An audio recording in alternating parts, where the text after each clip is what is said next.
Welcome to Jackets TV, presented by Ohio Health. I'm Bob McElligott alongside of Jody Shelley. This is CBJ Today. Well, the Blue Jackets back on the ice for an optional practice today after losing last night to the Pittsburgh Penguins 4-3. Jody, throughout the last couple of weeks, you've been breaking down the end of the regular season like it's a playoff series, and you constantly said things will happen in the playoffs. You have to get up off the mat, get back onto your feet, and go back at it. Last night, a great example. The Penguins scored 3 times in the span just a little bit over 2 minutes. They win the game. Now the Blue Jackets are down in the series. How do they come back? Well, there's no question there's disappointment last night after the game and today when you wake up. It's a situation where you look at these 3 games, they could be up 3-0, there's no doubt. But you're talking about a young Blue Jackets team going against an experienced, explosive, offensive Pittsburgh Penguins team. And what they have to do is they have to look around the league and look at themselves and realize that there's been some great things. I thought they played a great game last night.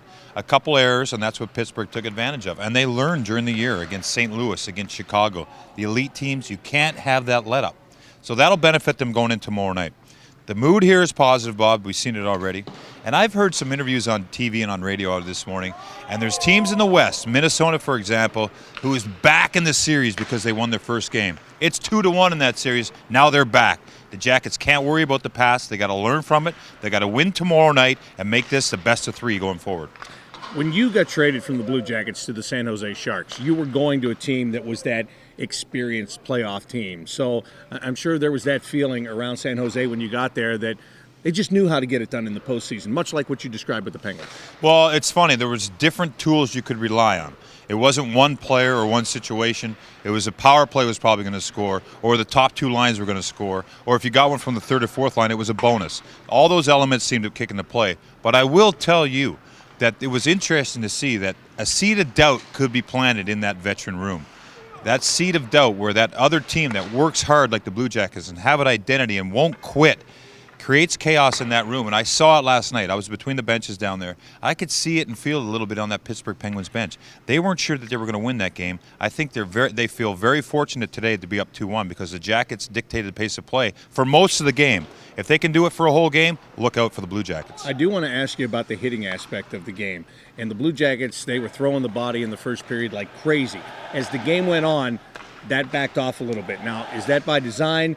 Do you get tired from doing it? Do you start to play a different style? And that's number 1. And number 2, now that we're going into a game 4, how much will all those hits from the first 3 games affect the Pittsburgh Penguins? Well, let's start with your second question. All those hits will add up. When I played with Jaromir Jagr, he would talk in Game 1 in Philadelphia when I was there about a certain way to play so that in Game 5, the defensemen they matched up against would be tired. I found that very interesting. I mean, who thinks that far down a series? But a guy like Jagr, who's played all those playoff games and has the experience, had that mindset, that fortitude to think ahead like that. Now, you think of the Blue Jackets, yeah, if they're going to play that style and keep it up, those defensemen have been hit pretty hard. There's Sidney Crosby who's been up and down on the ice a few times. He's not on the score sheet yet. That's not a very good thing for the Jackets, I think. But they've done a good job just keeping him off to this point. Now, and the Jackets, all that hitting, yeah, they have to keep doing it. They have to continue that. Last night they might have let up in that aspect of the game. And you can't have that with the Pittsburgh Penguins. When you back off them and they give them time and space, especially Malkin, who follows the plays up and gets the puck and then goes through everyone, they're going to take advantage of it. So you have to stay on that on-your-toes attitude. James Wisniewski said this morning, when you start to play that prevent defense, it prevents you from winning. And you could see the Blue Jackets get into that shell. And I think it happened with the first goal that they gave up in the 3rd period, not the one at the end of the 2nd period, because they came back and they built that 3-1 lead. But after the Penguins scored that first goal, they backed off. It looked like they got a little bit nervous, and before you knew it, Stempniak had another puck in the net. Yeah, it was almost a sense that they thought they were going to win the game. And when they got thinking like that way, you kind of get tense. Instead of just worrying about your shift. I mean, it's hard to tell the guys, but really don't worry about the clock. Just get out there and do your job, and when the horn sounds at the end of the game, oh yeah, we won. You try to get that mentality into these guys. When they start playing prevent defense, guess what? The Pittsburgh Penguins sniffed that out. They knew if they stayed with it, because they could sense the team backing off, they would get their chances. And look at some of those goals. Some bounces went their way, but they created it and were patient on those opportunities. It's funny you say that about the clock, because I specifically remember in the first period watching all the hitting and the way the Blue Jackets would force the Penguins to go 200 feet. And all of a sudden I looked up and there was 8:25 on the clock. And I thought, where did that almost 12 minutes go in this game?